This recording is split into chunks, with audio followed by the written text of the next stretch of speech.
Bueno, he titulado, sabéis que estamos hablando, digamos que creo que es la cuarta predicación que vamos a hablar del tema de la gracia. Hace unas semanas, antes de empezar a hablar sobre la gracia, sentí muy fuerte que Dios quería enseñarnos, o como que Él me dijo, quiero que le des a la iglesia todo lo que tú has entendido en este tiempo de caminar conmigo sobre esa palabra, ¿no? La gracia de Dios y todo lo que implica. Y vamos poco a poco descubriendo cosas de la gracia.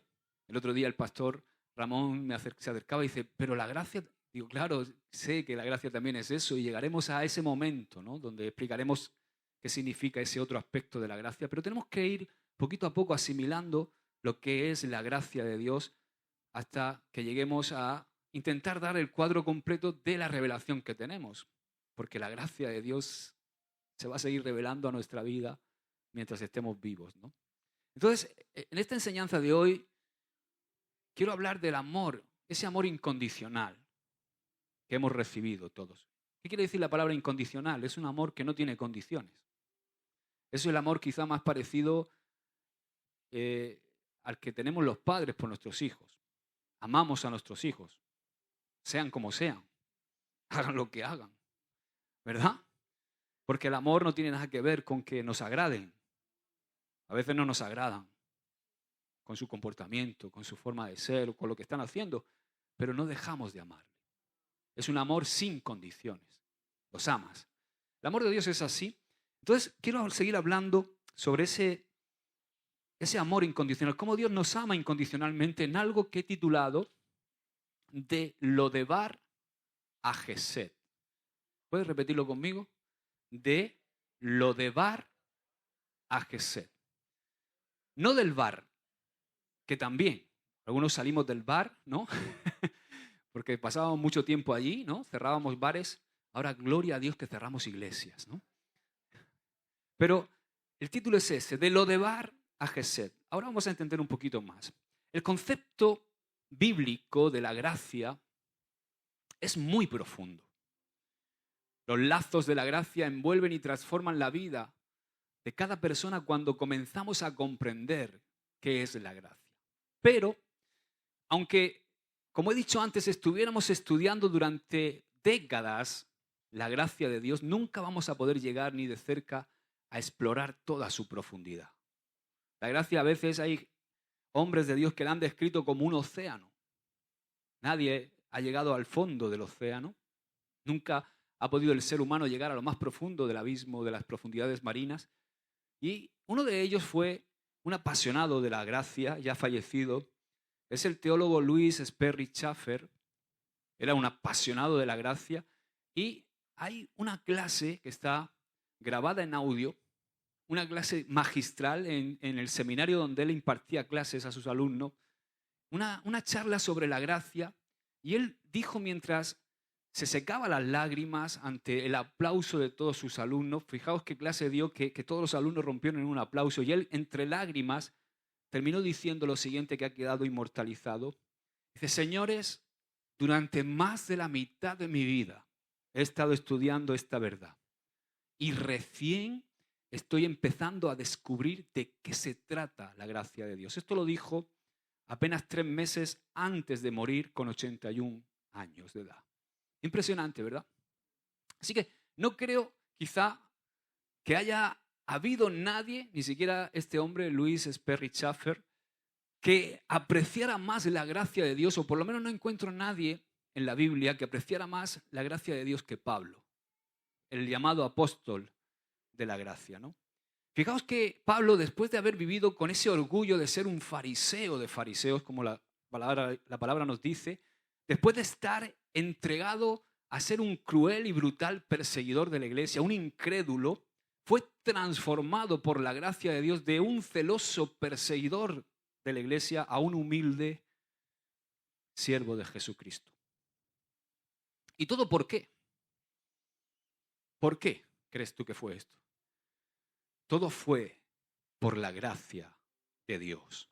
Lo podemos leer, él mismo da su propio testimonio y vamos a leerlo en 1 Corintios 15, del 9 al 10, dice, porque yo soy el más pequeño, dice Pablo, de los apóstoles, que no soy digno de ser llamado apóstol, porque perseguía a la iglesia de Dios. Pero por la gracia de Dios soy lo que soy.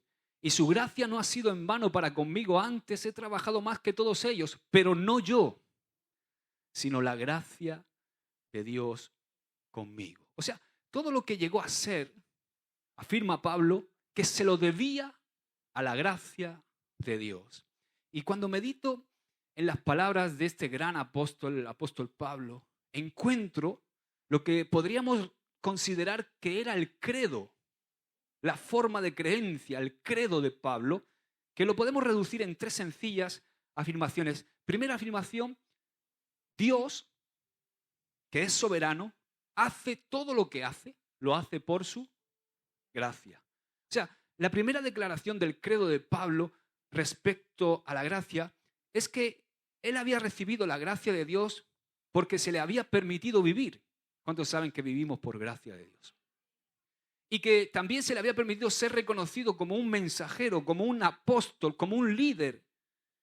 Y que el ser líder y ser apóstol de Jesucristo era todo, o se lo debía todo, a la gracia de Dios. O sea, si tú te pones humanamente a mirar la vida de Pablo, Pablo merecía ser condenado, pero en cambio Dios lo que hizo fue extender su gracia hacia él.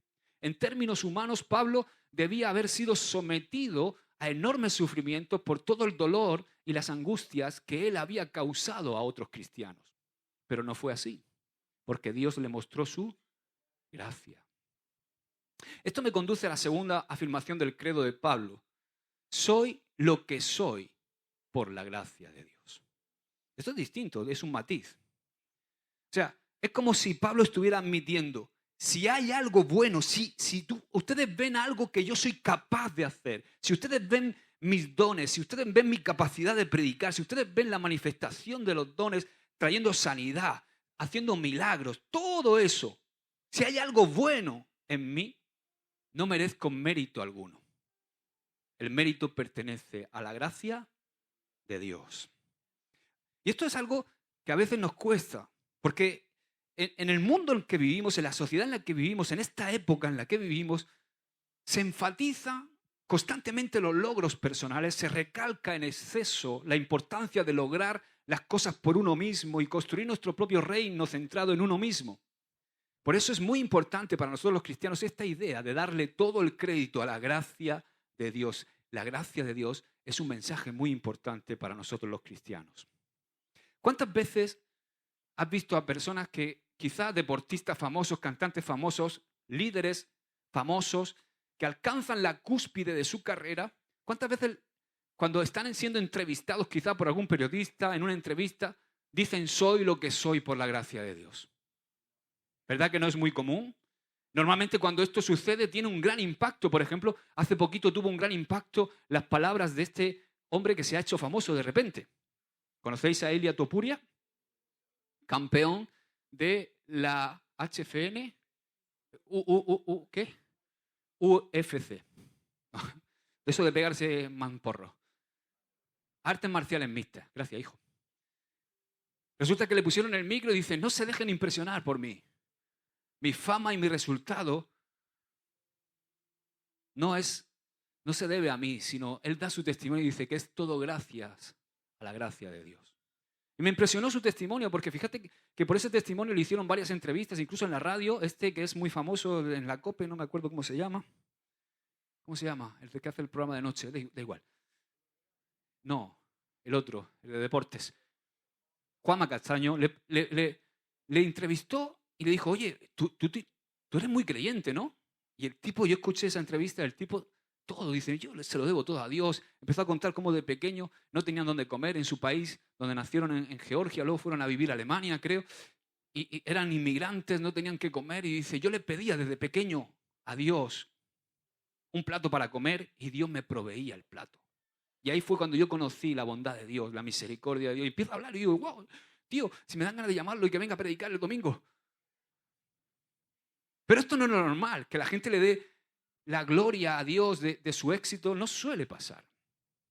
Ahora, la tercera afirmación del credo de Pablo es la siguiente. Hemos hablado de la primera, hemos dicho Dios hace lo que hace por su gracia. La segunda hemos dicho que es soy lo que soy por la gracia de Dios. Y la tercera es igualmente importante y muy importante porque es quizá la que más se nos olvida. Por la gracia de Dios, yo, Aarón, te permito ser lo que eres. Por la gracia que yo he recibido de Dios, extiendo mi gracia para darte a ti el espacio, la libertad de ser lo que eres y operar dentro de los dones y los talentos y la forma que Dios te ha dado. ¿Entiendes? O sea, la gracia no es simplemente algo para ser anunciado, sino es algo para ser demostrado, para ser compartido con los demás, para ser usado como la base de nuestra amistad, de toda relación que tiene que ser duradera entre nosotros. Fíjate que Jesús habló de la vida abundante que tú y yo podíamos disfrutar si reclamamos la libertad que Él provee a través de la gracia. Ahora, ¿no sería maravilloso que nosotros, los cristianos, fuéramos personas que cooperamos con su plan de extender la gracia de Dios? ¿Sí o no? No hay nada que se compare con la gracia de Dios cuando se trata de liberar a las personas que nos rodean. Porque hay muchas personas que viven esclavas. Mira, la gracia que se recibe, pero que no se da, no sirve de nada.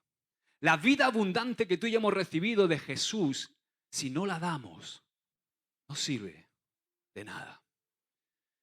El otro día estaba viendo una película de esas malas que le gustan a mi mujer. De esas, pero malas. No te puedo decir ni el título. Son de esas de por la tarde, en la 1, que le gusta a mi suegra y a mi mujer.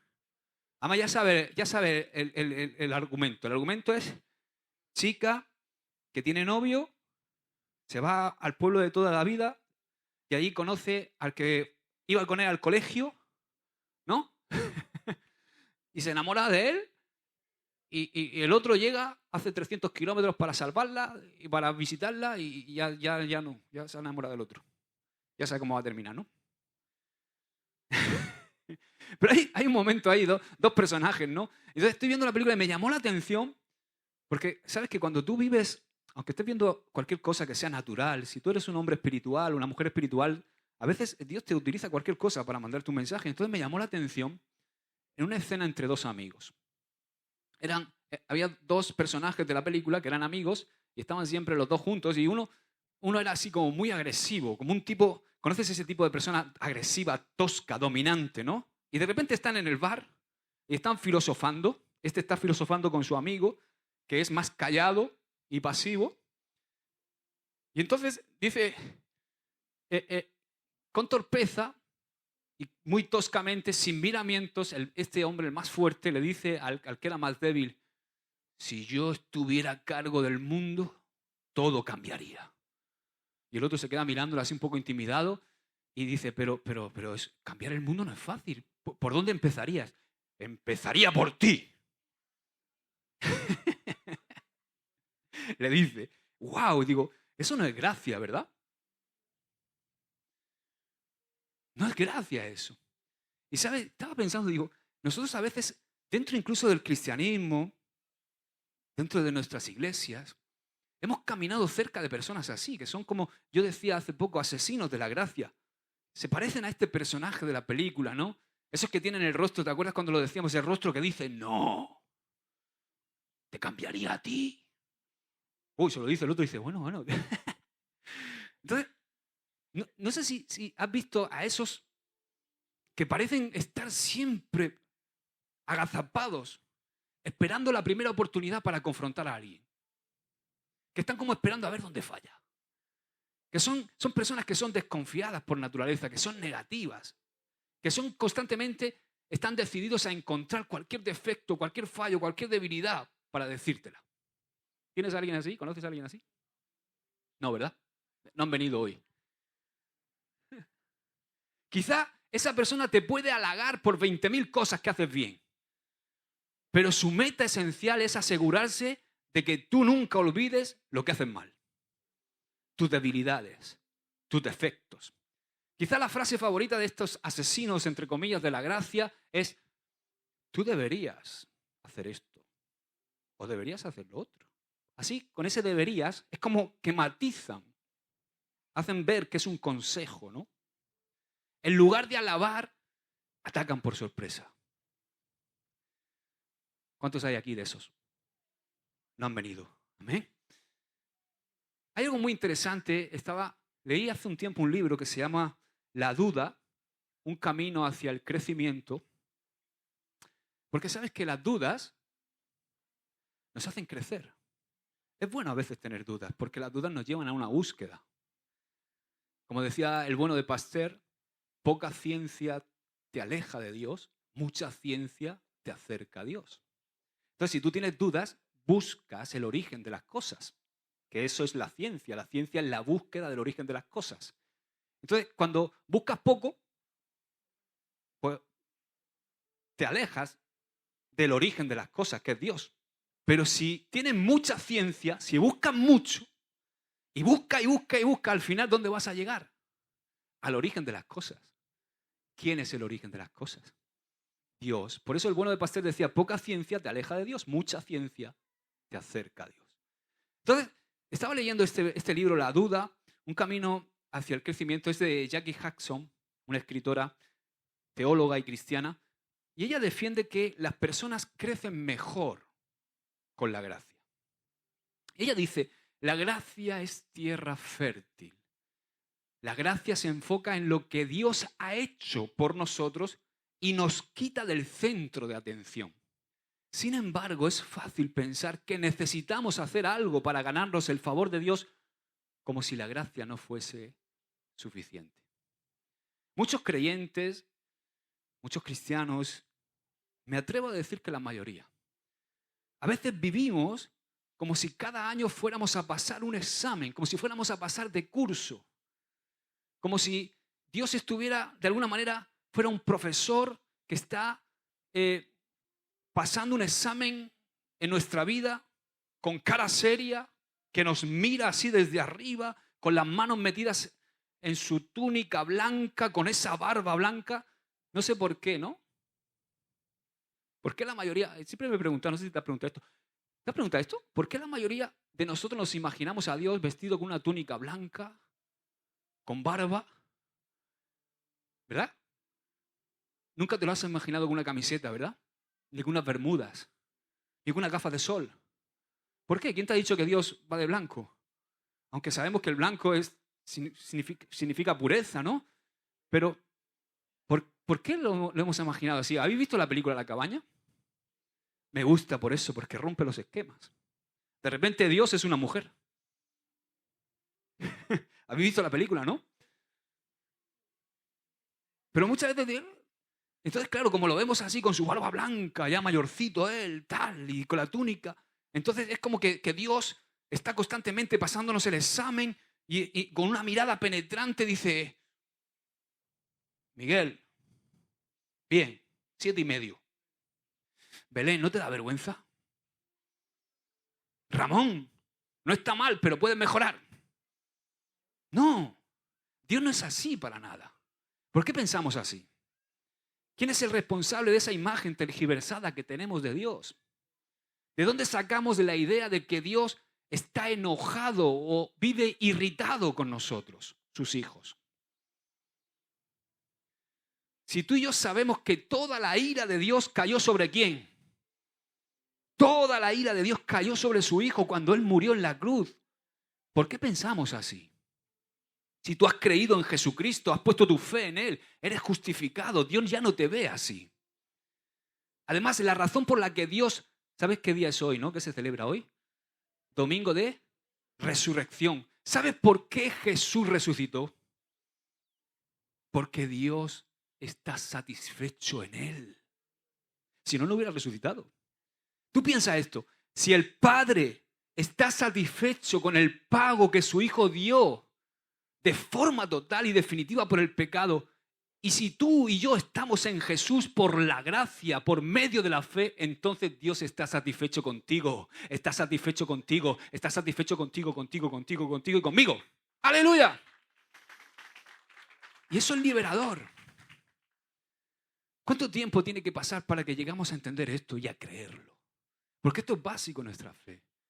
Nunca vamos a poder desarrollarnos y cumplir el propósito de Dios en totalidad y completamente hasta que no entendamos esto. Quizá el problema radica en que siempre hemos tenido padres, o hemos tenido jefes, o peor aún, hemos tenido pastores que están constantemente diciéndonos lo que tenemos que hacer, lo que no tenemos que hacer, lo que debemos hacer, lo que no debemos hacer. Y no nos dan la libertad necesaria para crecer y madurar. ¿Por qué? Porque se dedican a agregar más y más metas que tenemos que alcanzar. Y confundimos esas metas y pensamos que esas metas son para ganarnos el favor y la bendición de Dios. Pero no se trata de eso. Un buen jefe, un buen líder, un buen pastor tiene que enseñarte y luego te tiene que dejar que tú decidas. ¿Entiendes, verdad? Eso es gracia. Y esa era la forma de actuar de Jesús. Ayer estaba viendo la película Chosen. Bueno, la serie Chosen. Y hay un capítulo donde él sana al leproso. Y es tan revelador de esto que estoy hablando porque el leproso se queda sano mirándolo y dice, ¿qué te debo? ¿Qué hago ahora? Y Jesús le dice, tranquilo, ve, preséntate al sacerdote, como es la costumbre, y después sigue tu camino. Yo estoy convencido, la Biblia no lo dice, estoy convencido que ese se convirtió en un discípulo de Jesús. Pero de Jesús no lo dijo. Lo sanó y le dijo, eres libre. Ahora, ¿dónde iba a ir ese hombre? Después de haber recibido esa gracia inmerecida. Pero hay líderes, pastores, jefes, padres, incluso a nuestros hijos, que apelamos a la culpa constantemente. Apelamos a la técnica de provocar vergüenza, que se sientan avergonzados, o peor aún, manipulan la mente de las personas y acaban confundiendo a la gente. Y la gente cree que tiene que ganarse la salvación todos los días. Dios no es así. Dios no actúa así. Dios nos enseña a través de su palabra. Si tú eres algo, Josué, lo eres por mi gracia inagotable, inigualable y maravillosa. Cuando realmente tú y yo nos apropiamos de la gracia, cuando comenzamos a experimentar el despertar de la gracia, es sorprendente cómo de repente deseamos compartirla con los demás. O sea, dejamos de ser esos hombres y mujeres inmisericordes que miramos a todo el mundo diciendo, este porque canta así, este porque hace esto, este porque lo hace así, este va. ¿Conoces a alguien así? Dan ganas de salir corriendo de al lado de esas personas. Cuando tú verdaderamente entiendes y has recibido esa gracia y entiendes lo que eras, como Pablo, que era perseguidor de la iglesia, cuando ves del lodebar que Dios te ha sacado y la gracia que ha derramado en ti, empiezas a extender, a sentir la necesidad de extender la gracia hacia otros. Aunque a veces no concuerden con tus puntos de vista o tus formas de hacer las cosas. Aunque pongan imanes en el frigo. ¿Verdad? Cuando experimentamos la gracia, nos deleita dejar a otros ser lo que son por la misma gracia que hemos recibido de Dios.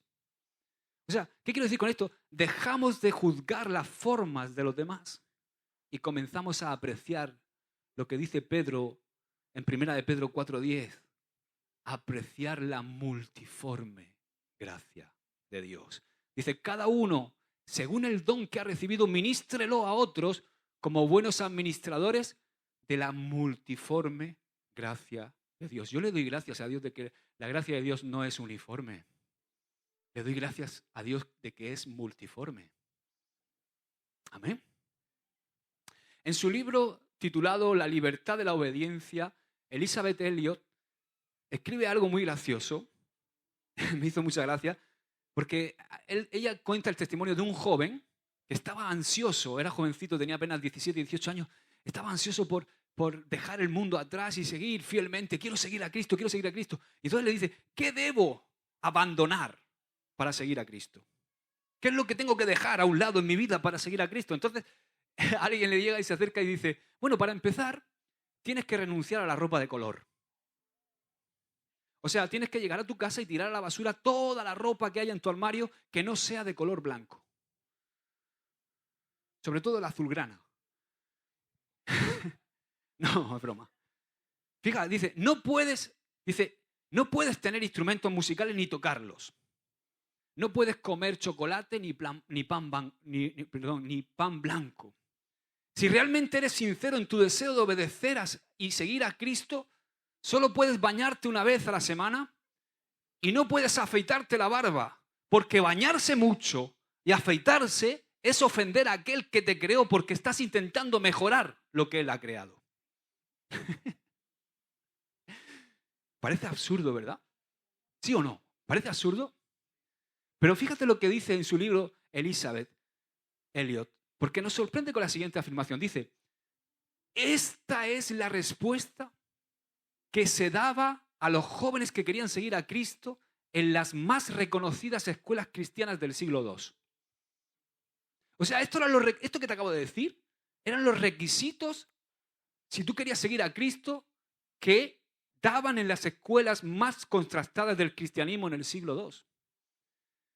Entonces, ella hace una pregunta y dice, ¿no será que las reglas que han sido adoptadas por muchos cristianos en nuestro siglo, en el siglo XXI, van a resultar absurdas cuando éstas se lean por los seguidores de Cristo unos años más tarde? ¿Sí o no? Puede ser, ¿verdad? Antes de pensar en estos asesinos de la gracia del siglo II, tenemos que hacernos unas preguntas. Yo quiero que tú reflexiones conmigo en estas preguntas, porque son preguntas que yo me hago a mí mismo. ¿Qué mensaje le estoy dando yo a mis hermanos y hermanas de la familia de Dios? ¿Qué deben hacer mis hermanos y mis hermanas de la familia de Dios para ganarse el ingreso a mi círculo, para ganarse mi amor incondicional, para sentirse aceptado por mí? Pero no solamente eso, sino ¿qué deben hacer mis familiares que no conocen a Jesús para sentirse aceptados por mí, para sentirse aceptados por mi persona? ¿Qué tienen que hacer mis hijos para sentirse aceptados, para entrar dentro de mi círculo, para ganarse mi amor incondicional? ¿Qué tiene que hacer mi cuñado, mi cuñada que no conoce a Jesús, mi compañero de trabajo, para ganarse ese amor incondicional? ¿Qué tienen que hacer? ¿Tienen que ser perfectos e impolutos? ¿Tienen que dejar de usar ropa de color?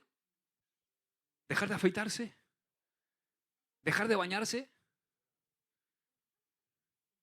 ¿Sabes? Escúchame algo, porque la mayoría de veces las personas no rechazan a Jesús. Rechazan a los cristianos. Solamente en la Biblia encontramos una persona que rechazó a Jesús. ¿Sabéis quién es? El joven rico. ¿Y era por qué? Porque él quería dejar patente una de las grandes debilidades del ser humano, la codicia, el yoísmo. Ahora, una última pregunta. ¿Quién me ha dado a mí el derecho en determinadas ocasiones a determinar las reglas por las que tú debes vivir? Reglas que no sean estas, la palabra de Dios. ¿Entiendes? O sea, con las personas que nos rodean, ¿cómo podemos extender la gracia? Bueno, nuestro cometido, el tuyo y el mío, es predicar la palabra de Dios. Es vivirla, es modelarla con nuestra vida y después dejar que las personas decidan. ¿Entiendes, verdad? Y si no deciden, ¿qué vamos a hacer? ¿Las sacamos de nuestro círculo? ¿Las hacemos que se sientan no aceptadas? No. Lo que tenemos que hacer es seguir amándolas, seguir relacionándonos con ellas, seguir aceptándolas y amándolas, dándoles la libertad. Predica el Evangelio, vive el Evangelio, lleva el Evangelio a los oídos, pero deja que decidan. ¿Entiendes, verdad? Ahora, si no deciden, ¿por qué tienen que estar familias años sin hablarse? Porque unos son cristianos y los otros no. No, es que madre mía, que va ¿qué va a hacer eso? Que va a bautizar al crío, que va a la comunión. Yo a eso no voy, yo no sé qué. ¿Entiendes lo que digo, verdad? Eso es una forma de manipular a la gente. Ahora, lo que tú tienes que hacer es predicarle la verdad de la palabra y que ellos vean esa verdad transformando tu vida, que ellos puedan ver la luz de Cristo en tu diario vivir, que ellos puedan ver la bendición de ser hijo de Dios, que ellos digan, oye, ¿qué pasa? ¿Por qué eres así? Yo quiero ser como tú, yo quiero lo que tú tienes. Amén. Pero si toman otro camino, si tú has hecho tu papel de predicar y de vivir a Cristo, ¿tú crees que yo voy a dejar de relacionarme con mi hermano, con mi hermana, con mi padre, con mi madre, con mi cuñado, con mi cuñada? Porque he puesto mentalmente unas normas de aceptación. ¿Entiendes lo que estoy diciendo, verdad? No sé si logro transmitir. O sea, si el propio Pablo no tenía una lista, si dice que él era lo que era por la gracia de Dios, si Pablo, el gran apóstol de la gracia, se consideraba indigno, te puedo asegurar que todos estamos en la misma condición que él. Descalificados, somos indignos y sin embargo hemos sido amados incondicionalmente por Dios. Entonces, para que exista verdadera madurez, se le debe dar a la gente la oportunidad de crecer. Y eso incluye la oportunidad de fallar. La oportunidad de que puedan pensar y decidir por sí mismos. La oportunidad de que puedan estar en desacuerdo. La oportunidad de que puedan cometer errores. Es imprescindible que se corra, como decíamos la semana pasada, corramos el riesgo con la gracia porque merece la pena. ¿O qué? ¿Qué va a pasar? Que vamos a ser cristianos, y es lo que a veces hemos fabricado en las iglesias, cristianos atrofiados, que no se están manifestando ni con sus dones ni con sus capacidades, cristianos que no piensan, que no pueden tomar decisiones, que operan en un estado de miedo y sin alegría. Yo he visto esto mucho con jóvenes. Con jóvenes. Hemos intentado poner tantas reglas, por ejemplo, para el tema de elegir la pareja, el novio, que a veces están atrofiados. No saben. Es como que tienen miedo. Me equivoco. No sé. Agrada a Dios, vive para Dios, ama a Dios con toda tu fuerza y Él te va a guiar a los brazos del esposo que tiene para ti o te va a guiar a la esposa que tiene para ti. Pero a veces, ¿entendéis lo que digo, no? A veces ponemos cosas que ni siquiera Dios pone. Yo he visto gente que, en la iglesia que está clarísimo la situación, todo el mundo lo ve. Pero hay un temor.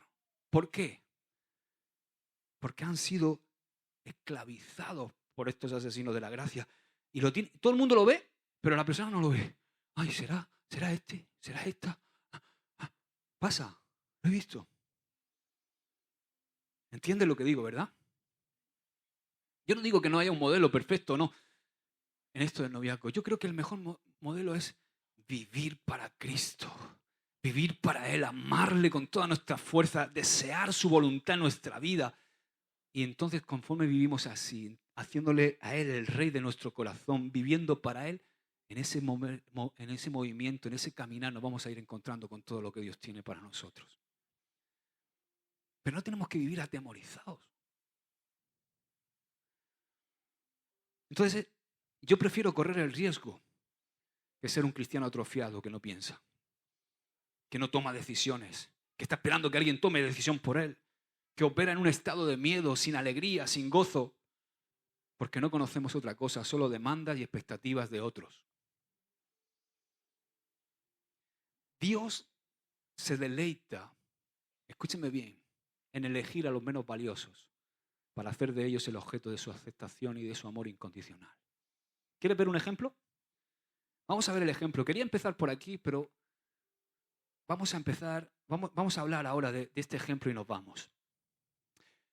Durante los próximos minutos vamos a dejar el mundo actual, el moderno, y nos vamos a introducir por el túnel del tiempo y vamos a viajar hacia 3000 años atrás. Vamos a llegar a la época de las antiguas dinastías y de los antiguos reyes de Israel. Fijaos que vamos a hablar de este tiempo que era una época, hola Aarón, era una época violenta en la que todos los miembros de la familia de un rey que era depuesto eran exterminados, asesinados cuando un nuevo rey subía al trono, cuando una nueva dinastía asumía el control, todas las familiares del rey depuesto eran exterminados, asesinados. Naturalmente, por supuesto, esto hacía que los miembros del monarca que había sido destronado tuvieran motivos para vivir atemorizados, ¿o no? Una vez que el rey nuevo subía al trono. Entonces, en el caso del que vamos a hablar hoy, se trata del rey Saúl y su hijo Jonatán. Saúl y Jonatán mueren después de una batalla. Saúl y los 3 hijos de Jonatán mueren en una batalla. Entonces, David, cuando se entera de la tragedia, se dolió por esta tragedia porque él siempre respetó a Saúl y amó a Jonatán. Pero él era el elegido del Señor para suceder a Saúl. Entonces subió al trono de Israel David. Y sabiendo ahora que David era el nuevo rey de Israel, los miembros de la familia de Saúl, que era el rey, digamos, entre comillas, depuesto, huyeron para tratar de salvar sus vidas. ¿Por qué? Porque huyeron, porque pensaban erradamente que David les iba a dar el mismo trato que se daban los demás monarcas de las dinastías orientales. Entonces, la escena que se registra en las Escrituras es un verdadero pandemonio. Mira, está en 2 Samuel 4:4. En las prisas por huir, resulta que el pequeño nieto de Saúl sufrió una lesión que lo dejó inválido. Mira, y Jonatán dijo, y Jonatán, hijo de Saúl, tenía un hijo lisiado de los pies. Tenía 5 años el niño de edad cuando llegó de Jezreel la noticia de la muerte de su abuelo Saúl y de su padre Jonatán. Y su nodriza, la mujer que lo cuidaba, le tomó y huyó. ¿Por qué huyó? Porque tenían miedo de ser asesinados, ¿verdad? Y mientras iba huyendo apresuradamente, se le cayó el niño y quedó cojo. Su nombre era Mefiboset. Quédate con ese nombre, Mefiboset. O sea, en las prisas por huir, el pequeño nieto de Saúl, hijo de Jonatán, ¡pum!, se le cayó a su cuidadora y sufrió una lesión que lo dejó inválido. Y resulta que como no disponían de ayuda médica y no sabían dónde recurrir por auxilio, el muchacho jamás se recuperó de su caída y quedó inválido para siempre. El resto de su vida quedó inválido de ambos pies, dice la palabra. Eso ocurrió cuando el pequeño tenía 5 años. El relato de la Biblia no nos dice nada sobre él hasta 15 o 20 años más tarde. Y ahora vamos a ver qué pasó. Lo primero es que surge una pregunta. ¿Puedes decir conmigo una pregunta? Una pregunta muy interesante. A mí me llamó poderosamente la atención esta pregunta que se registra en 2 Samuel 9. Aquí tenemos un eslabón donde continúa la historia. Han pasado los años, Mefiboset es ahora adulto y tiene un impedimento físico severo, es inválido. Está inválido de ambos pies. David no solo está ocupando el trono, sino que se ha ganado el corazón de todo el pueblo. Toda la nación le canta alabanzas a David. Hasta en ese momento la integridad de David no había tenido mancha. Israel geográficamente había agrandado su reino 10 veces más. La fuerza militar de Israel era más fuerte que nunca. Las naciones enemigas ahora respetaban a esta joven nación. David gozaba de buena salud y era feliz. Todavía no había conocido la derrota en batalla alguna, lo que significaba que la vida de David era relativamente tranquila. La diplomacia y la gracia de David habían hecho que se produjera un cambio significativo respecto a los tiempos del rey Saúl. Había comida en las casas, se vivía esos raros, ¿verdad?, tiempos de gran prosperidad y paz dados por Dios a Israel.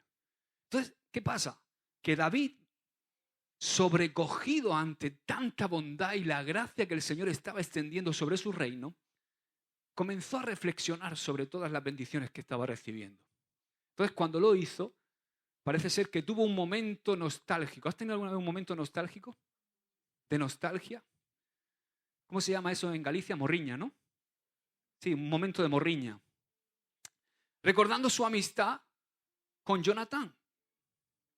Y esos recuerdos lo movieron a hacer esta pregunta que es impresionante. Versículo 1. Dijo David: ¿ha quedado alguno de la casa de Saúl a quien haga yo misericordia por amor de Jonatán? Es una pregunta llena de gracia que nace de un corazón de un hombre agradecido. ¿No te ha pasado que hay veces que estamos quizá en un momento del día, estamos reflexionando y te viene un pensamiento así?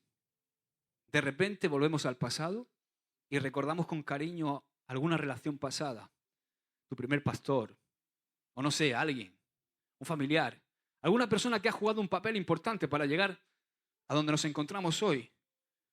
Y cuando eso nos sucede, sonreímos, ¿verdad? Nos sale una sonrisa y nos gustaría que hubiese una forma especial para mostrar agradecimiento. Pero resulta que el familiar, el amigo, tu pastor, tu mentor, está muerto. Ya no puedes hacerlo. Entonces, es muy probable que David, en este momento, recordara el tierno momento cuando él y Jonatán habían pactado cuidarse y protegerse el uno al otro sin tomar en cuenta las circunstancias que pudieran pasar. Eso está en 1 Samuel, capítulo 20, cuando ellos se prometen amor.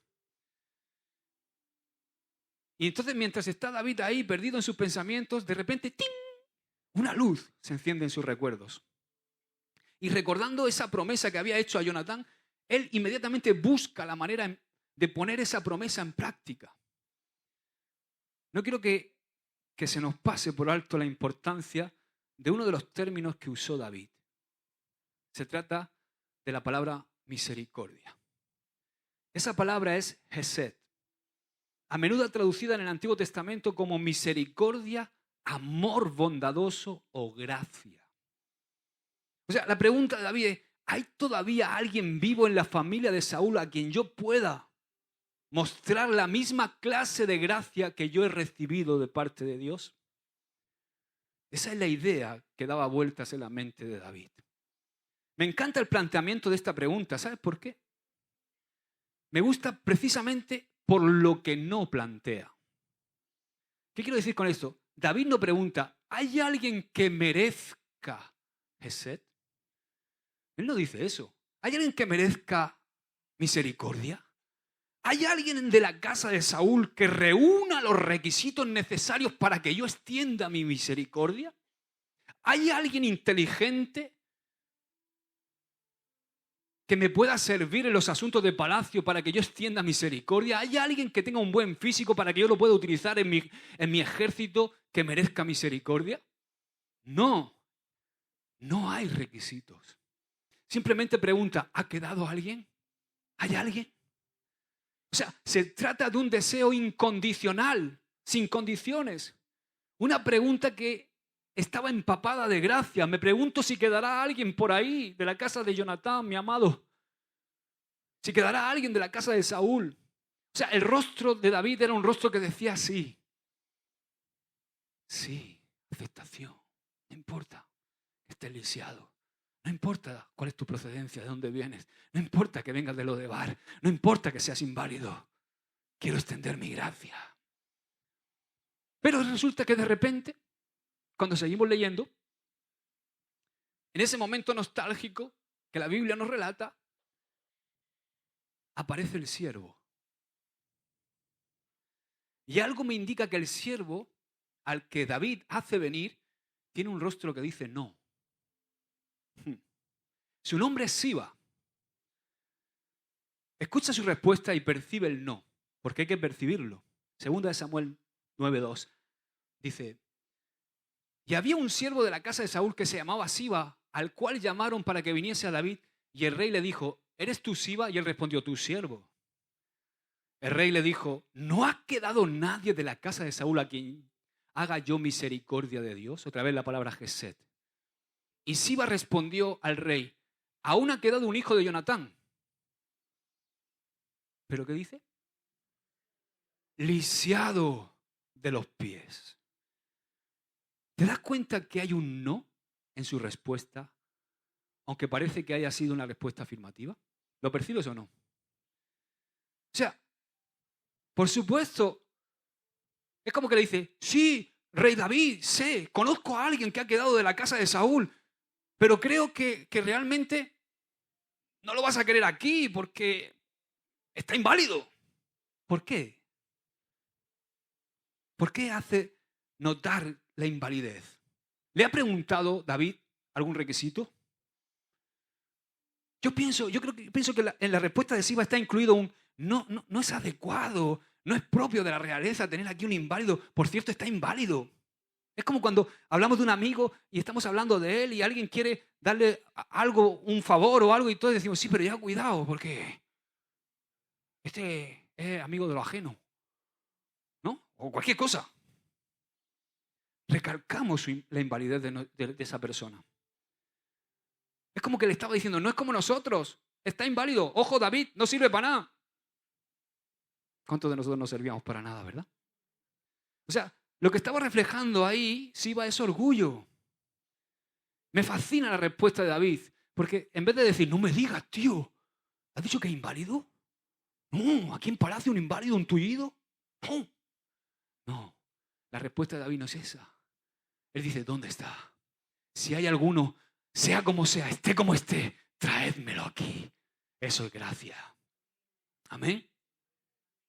Entonces, Siba, sorprendido, dice, he aquí está en casa de Maquir, hijo de Amiel, en Lodebar. ¿Dónde?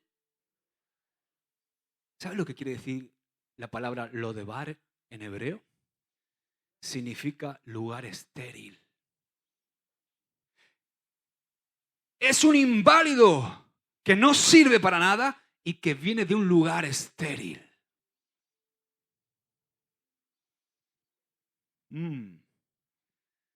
También se puede traducir Lodebar como tierra inepta para el pastoreo, que no sirve, que no tiene vegetación, que es desértica, es un yermo, es estéril.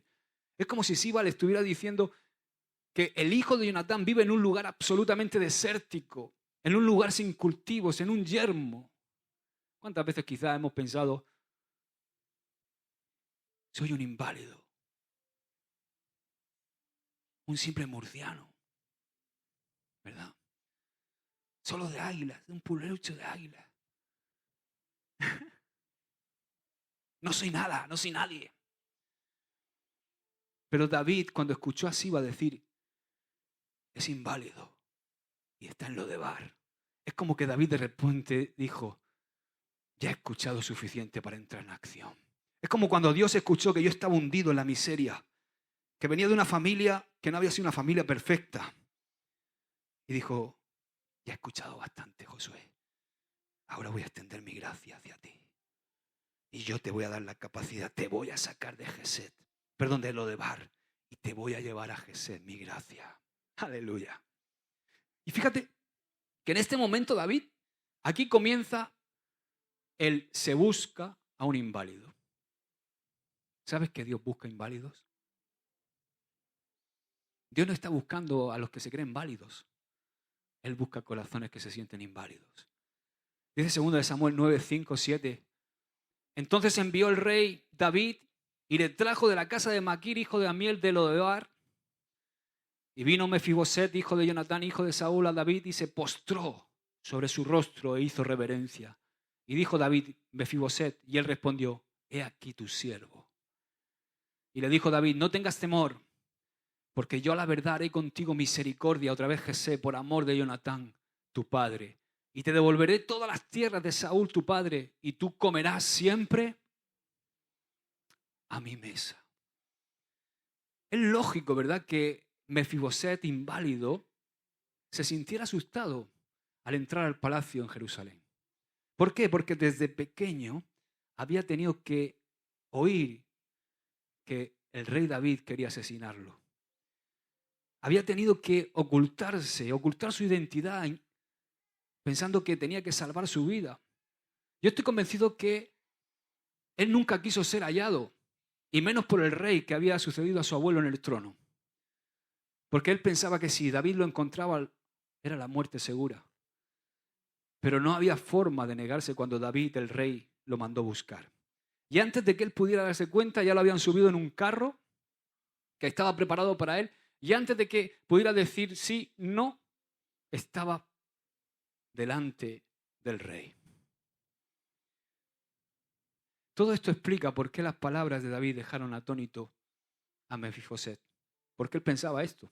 Pero resulta que las palabras que David le dice a Mefiboset son palabras propias de David, del carácter de David. Escucha bien esto, porque cuando el corazón está lleno de gracia, La persona desea liberar a otros del temor, no producirlo. Y déjame hacer un paréntesis en esta maravillosa historia para preguntarte algo sobre Jesús, aquel que estaba lleno de gracia y de verdad. ¿Sabes cuál era el mandamiento que repitió con más frecuencia Jesús?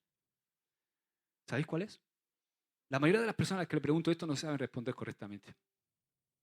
¿Cuál fue el mandamiento que nuestro Señor Jesucristo hizo con más frecuencia? Y Él pronunció muchos, ¿verdad? Mandamientos, pero el que repitió con más frecuencia es: no temáis, no temas, no temas, no temas. ¿No es maravilloso esto? No tengan miedo, Ruth. No tengan miedo, Belén. ¿Por qué? Porque naturalmente la reacción más común de alguien que se para y que tiene una revelación del Hijo de Dios es de temor. ¿O no?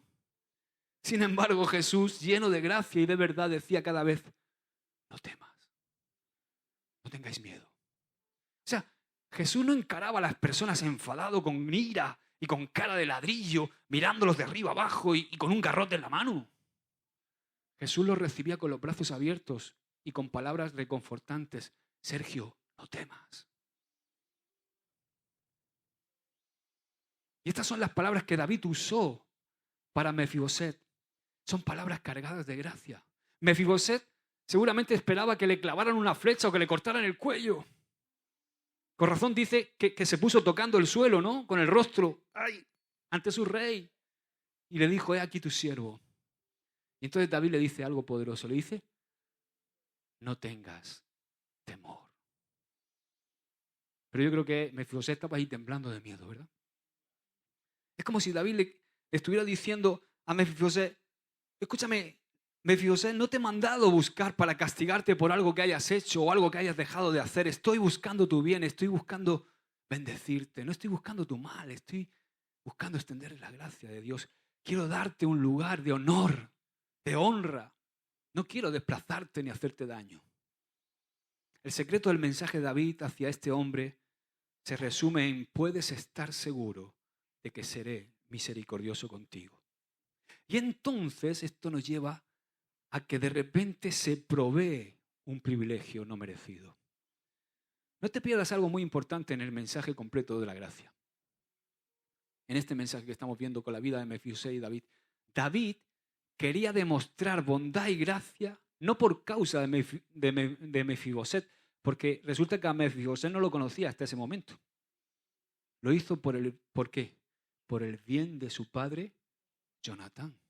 Mefiboset todavía no podía creer lo que le estaba sucediendo. Y dice el verso 8 que se postró de nuevo y dijo: ¿quién es tu siervo para que tomes en cuenta a un perro muerto como yo?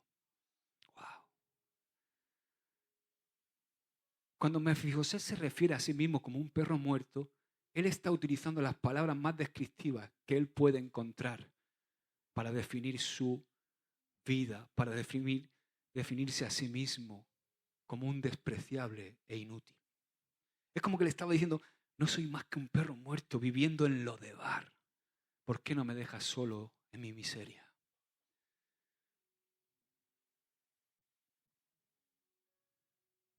La gracia es maravillosa. Yo no sé si tú recuerdas el momento en que tú le dijiste lo mismo a Dios. Yo sí. Cuando me encontré con su gracia, cuando no me encontré con una serie de normas y legalismos que había que cumplir, que era con lo que me había encontrado desde que era un niño dentro de la iglesia, y que había hecho de mi vida una vida que estaba a punto de terminar, donde había sido... Yo me sentía así, me sentía en Lodebar, me sentía inválido, mutilado. Un hombre que había sido un fraude, un hombre incapaz, un hombre que había intentado todo en sus fuerzas, un mal esposo, un mal hijo, un mal padre, un mal empresario. Había fracasado por completo. Estaba en Lodebar. ¿Has olvidado ese momento tú? ¿Sabes? es muy difícil que se te revele Gesed si no has estado en Lodebar. A veces la iglesia está llena de gente que abusa de Gesed porque nunca estuvo en Lodebar. Hay gente que abusa de la gracia porque nunca estuvo desahuciado e inválido. O no ha llegado ese momento donde ya tus fuerzas no valen, donde ya no puedes hacer nada, ya no tus artimañas, tus estrategias humanas, tu fuerza humana ya no puede. Y ese es el lugar donde Dios dice, ahora yo quiero extender mi gracia sobre ti. Yo quiero ser tu fuerza, tu capacidad. Cuando tú te encuentres con esa gracia, cuando esa gracia empieza a revelarse a tu vida, tú quieres extenderla a otros.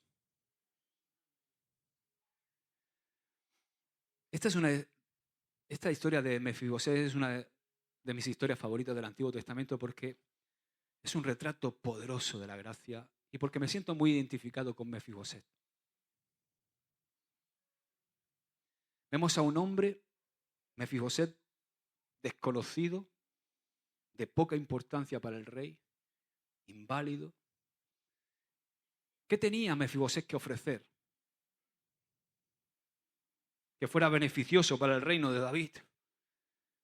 Nada. Había cero atractivo personal, pero David se inclina.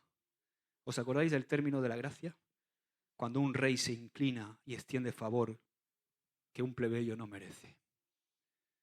Entonces, debido a la amistad con su amigo Jonatán desde hace mucho tiempo, el rey David va a otorgarle a su hijo Mefiboset los privilegios y los beneficios que habría dado a su propio hijo. Y no espera, sino que David inmediatamente cumple su palabra. Vamos a ver lo que está a punto de ocurrir. Es maravilloso. Mira, 2 Samuel 9:9. Esto es lo mejor. Entonces, ¿a quién llama el rey? A Siba. Siba, hijo, ven para acá. Siervo de Saúl. Y le dijo, escucha, todo lo que fue de Saúl y de toda su casa, yo lo he dado al hijo de tu señor, ese que tú me has dicho que es inválido y que viene de Lodebar. ¿Ok? Y dice el 10, tú, Siba, le vas a labrar las tierras con tus hijos y con tus siervos y vas a almacenar los frutos para que el hijo de tu señor tenga para comer, tenga pan para comer. Pero escucha, pero Mefiboset, el hijo de tu señor Saúl, comerá siempre a mi mesa. Y tenía Siba 15 hijos y 20 siervos. Sigue diciendo el 11. Y respondió Siba al rey, conforme a todo lo que ha mandado mi señor el rey a su siervo, así lo harás tu siervo. Mefiboset, dijo el rey, otra vez, comerá a mi mesa como uno de mis hijos. O sea, yo creo que Siba se tuvo que quedar, ¿no? Así, ojiplático, absolutamente perplejo, y dice, wow. Dice el 12, y tenía Mefiboset un hijo pequeño que se llamaba Micaía. Claro, se tenía que llamar Micaía, ¿no? Porque se... No, es broma. Es broma, no, pero es que me llama la atención, ¿no? Porque digo, hay que ver que se llamara Micaía, ¿no? Micaía. Y toda la familia de la casa de Siba eran siervos de Mefiboset. O sea, al final toda la casa de Siba acaba siendo siervo de Mefiboset. Esto pasa mucho en la iglesia, ¿verdad? Aquellos que critican tu invalidez, aquellos que dicen que vienes de un pueblucho, de cualquier sitio, que no merecen nada, resulta que nunca van a liderar nada y tú acabas liderando. Dice, moraba Mefiboset en Jerusalén porque comía siempre a la mesa del rey y estaba lisiado de ambos pies. ¿Estaba lisiado? ¿Dejó de ser inválido? No. O sea, fíjate porque en 4 ocasiones se lee en el relato que acabamos de leer que el lisiado, ¿dónde iba a comer? ¿Ves el énfasis de David? ¿Cómo le dice otra vez a Siba 2 veces? A esto, al otro, pero Mefiboset va a comer ¿dónde? En mi mesa. Pero Mefiboset va a comer ¿dónde? En mi mesa. O sea, en 4 ocasiones, y la última en el verso 13, ¿no? Cuando dice, pero Mefiboset moraba en Jerusalén porque siempre comía a la mesa del rey y estaba lisiado de ambos pies. Oye, qué cena, ¿verdad? Qué demostración de gracia esta. Desde ese día en adelante fue bien recibido a la mesa del rey y disfrutó de alimentación continua y de provisión para siempre. Sin merecerlo, recibió un amor incondicional. Mefiboset, yo creo que se tuvo que sentir aturdido varios días, ¿no? Tratando de convencerse de lo que estaba pasando en su vida no era un sueño, sino que era realidad. Yo me imagino a Mefiboset de repente sentado en la mesa allí, cojo, y de repente que entrara Salomón y se sentara a la mesa. Y luego Absalón, ¡pum!, con su melena. Y luego Admón. Y luego su hija, Tamar. Todos sentados ahí a la mesa con él. Ahora, una pregunta. ¿Tú crees que Mefiboset entendía la gracia? Si Mefiboset viviera hoy, yo creo que Mefiboset podría identificar rápidamente la gracia de Dios. Seguro. Seguro que podía identificarlo. Esa maravillosa, increíble gracia de Dios. Mefiboset identificaría perfectamente la gracia que Dios nos ha dado en Jesucristo. La entendería perfectamente. Porque él no merecía nada y el rey se lo dio todo. Él no merecía nada y el rey lo ha sentado en su mesa. Él no merecía nada y el rey extendió su hesed, su gracia. Amén. Y quiero terminar esta mañana con algunas analogías de la gracia que vemos en este relato para que podamos entender la aplicación que esta palabra tiene para nosotros. Supongo que ya muchos de vosotros habéis percibido algunas analogías, ¿verdad?, entre la gracia que se muestra aquí a Mefiboset y la gracia que nosotros hemos recibido, ¿verdad?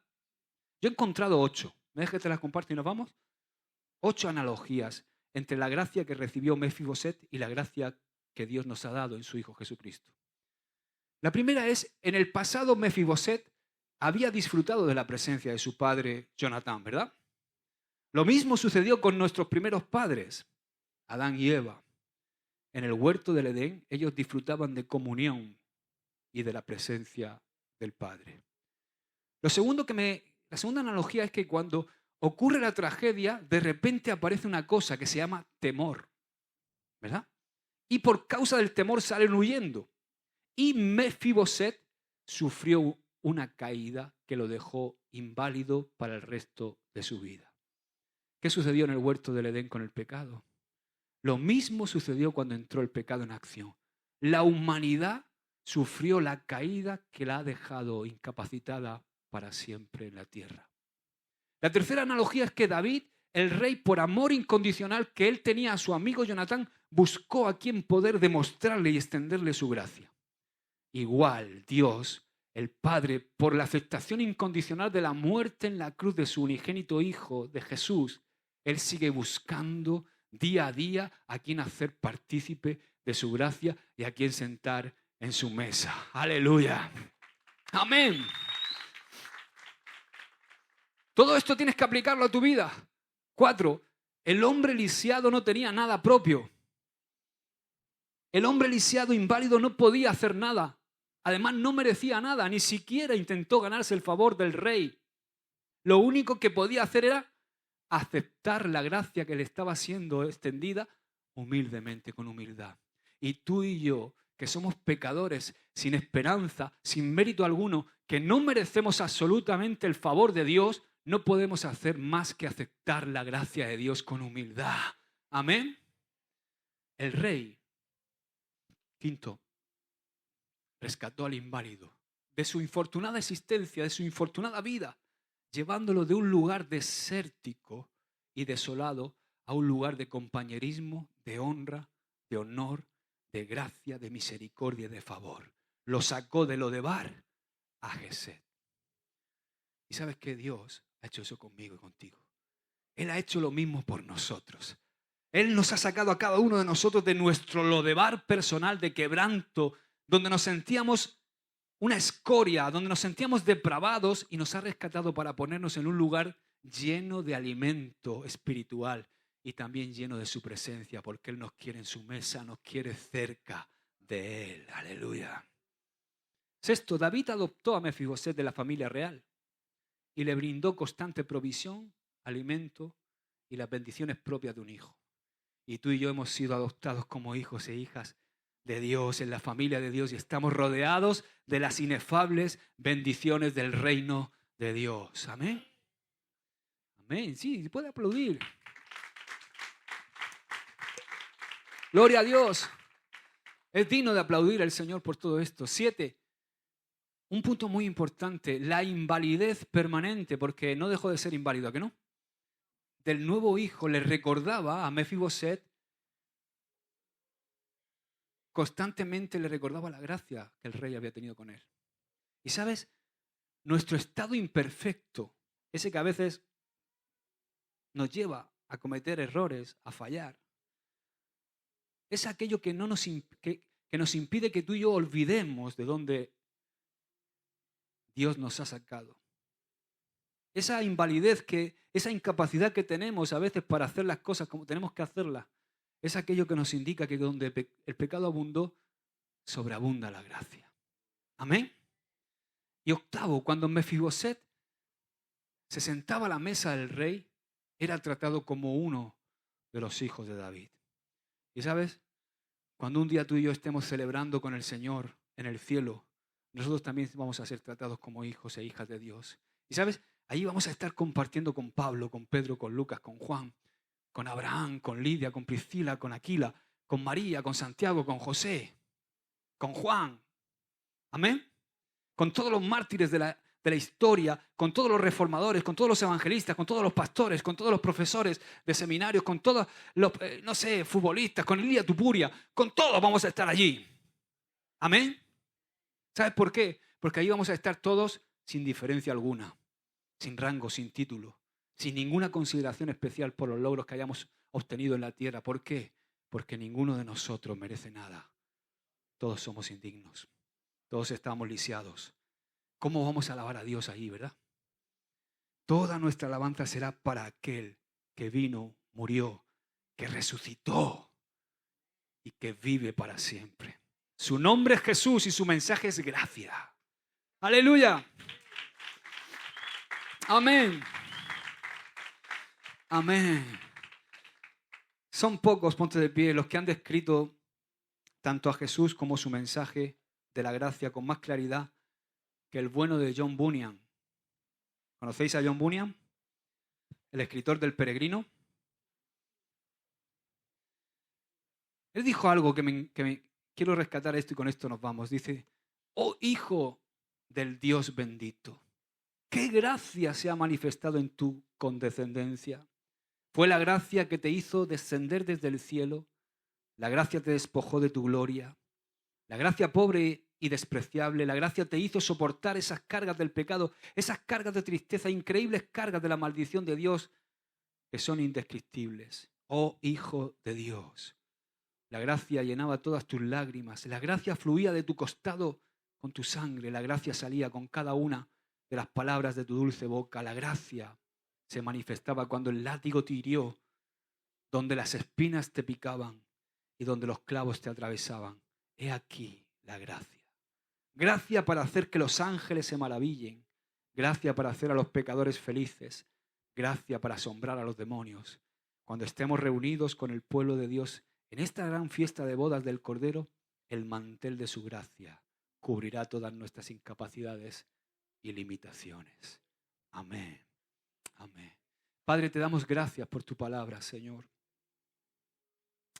Gracias porque tú nos extiendes un poquito más de la cortina para entender la gracia que tú has derramado en nuestra vida. Tú nos has sacado de Lodebar y nos has llevado a la misericordia, a Gesed, a esa gracia no merecida, Señor. Que nunca se nos olviden estos principios, porque solamente aquel que sabe de dónde Dios lo ha sacado es capaz de vivir a tus pies, Señor. Solamente aquel que sabe de dónde tú lo has sacado. Solamente aquel que es capaz de ver su incapacidad, que ha sido quebrantado a tal punto de encontrarse en ese Lodebar, tierra infértil, donde nos hemos sentido incapaces. Solamente el encontrarnos con tu gracia, Señor, y con nuestra realidad, es lo que nos hace vivir a tus pies ahora. Nos sentimos deudores, Señor. Gracias, Padre, en el nombre de Jesús. Amén y amén. Que Dios te bendiga, hermano, y que te dé la victoria. Aleluya.